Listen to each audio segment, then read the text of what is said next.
people fall in love, they often become the center of each other, the center of each other's lives. They listen to and respect one another, and above all, they are compassionate. When one isn't feeling well, the other is by their side. When one is hurt, physically or emotionally, they share in the pain of their partner.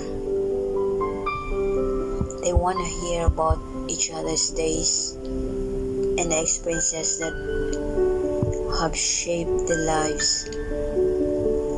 They do so, not out of obligation, but out of that love.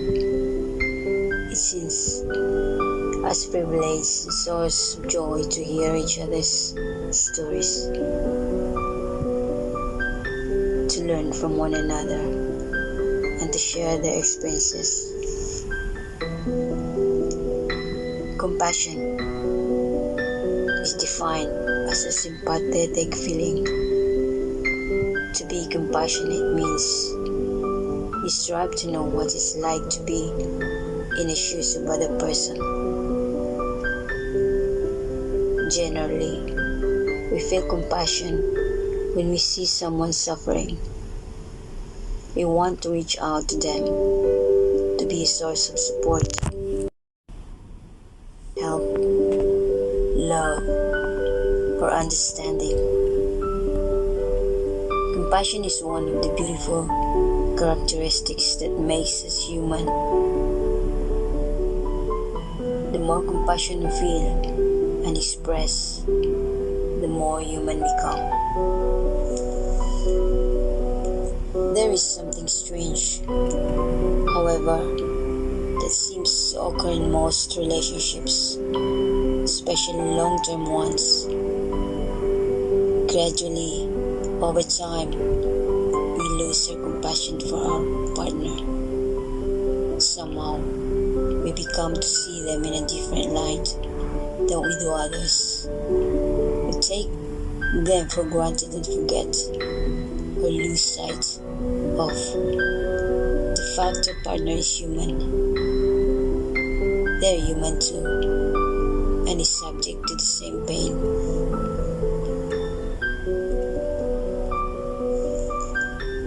And suffering as everyone else. The point is, while it's relatively easy to experience compassion for a complete stranger who might be hungry, sick, injured, or experiencing grief or loss, we fail to open our hearts in the same way to the person who love most in the world, particularly when the pain is regarding day-to-day stuff. If you haven't yet lost your feelings of compassion for your partner, don't. Stay compassionate, and your relation will be on solid, loving ground. If you have lost your compassion, however, or if it is slipping away, you can't get it back. All it takes is a simple reminder that your partner's pain is every bit as real as anyone else's. He or she is subject to same fears, feelings, doubts, and concerns as everyone else. When she is frightened, as a legitimate issues in mind, when she had a really hard day, her need to talk about it makes absolute sense and should in any way be minimized. Keep in mind that when your partner is angry or frustrated, even when they are expressing their feelings towards you, the last thing they need is a negative or defensive reaction from you. What they probably need is your love and compassion. They need for you to reach out to them and open your heart. And when you do, you'll be amazed at how often little problems and issues of the day dissolve and go away. Daily compassion strengthens your love and mutual respect for one another like nothing else. It's comforting to know that someone understands, especially you. If you can maintain and deepen the compassion you have for your partner, you will probably end up with a rich and nourishing relationship. It's also important to be compassionate to yourself, to remember that you too are human. When you mess up, make a mistake, say something wrong, lose your bearings, or simply have a really bad day, be kind to yourself. Give yourself a break. Soften your reactions by reminding yourself that you can only do the best that you can by offering yourself love and patience rather than harsh judgment. You are able to become the best person you can be in every sense of the word.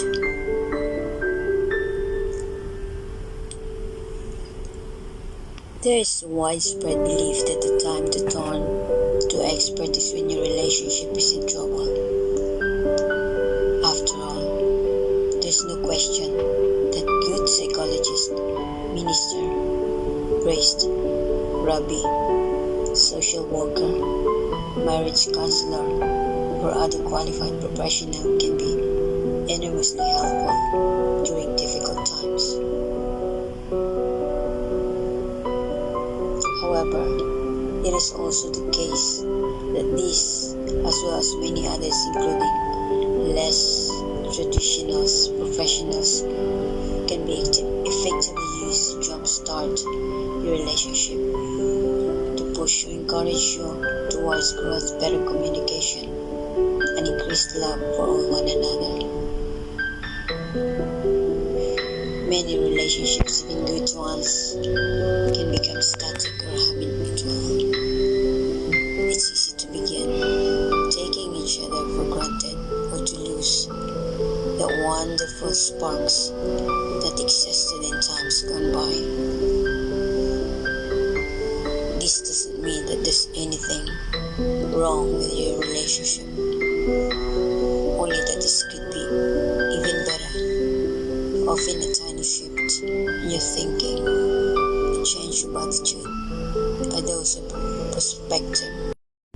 I am encouraging you to start looking around for new ways to jumpstart your relationship. It's a great way to spend time together, and this is almost always a great deal of fun. The solution is to be willing to accept the fact that many annoyances are simply passing thoughts that we are taking a little too seriously in this life. When time you find yourself feeling irritated, check in with your thinking. See whether you might be holding on to something instead of simply dropping it or letting it pass by. If you do, you find that most issues in the relationship will begin to fade away.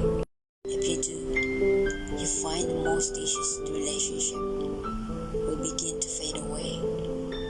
Of course, when time you find yourself feeling irritated, check in with your thinking. See whether you might be holding on to something instead of simply dropping it or letting it pass by. If you do, you find that most issues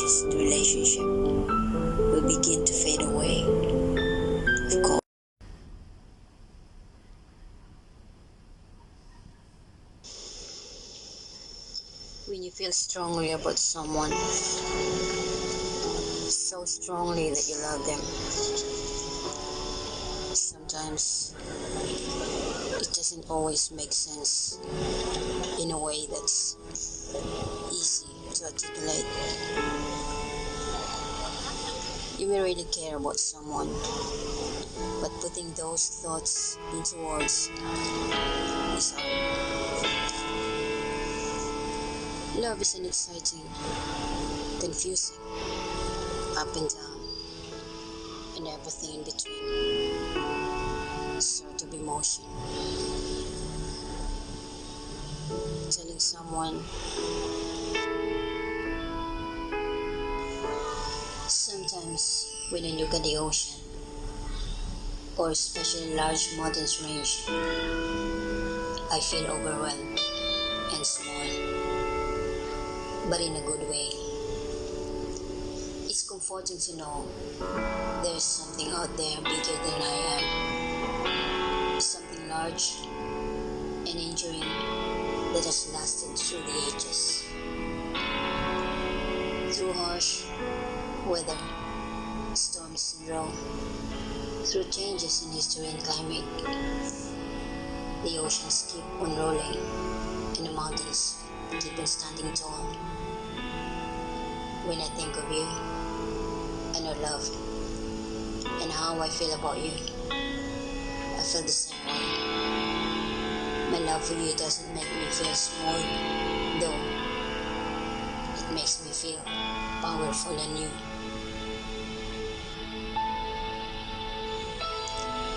At night, there was the feeling that we had gone home, feeling no longer alone, waking in the night to find the other one there and not gone away. All other things were unreal. We slept when we were tired, and if you woke, the other one woke too. So, one was not alone. Watching you walk across the room is the greatest gift. The way you move is so grateful and easy. The way you smile makes me feel at peace, knowing you're walking towards me. It's a feeling so hard to describe.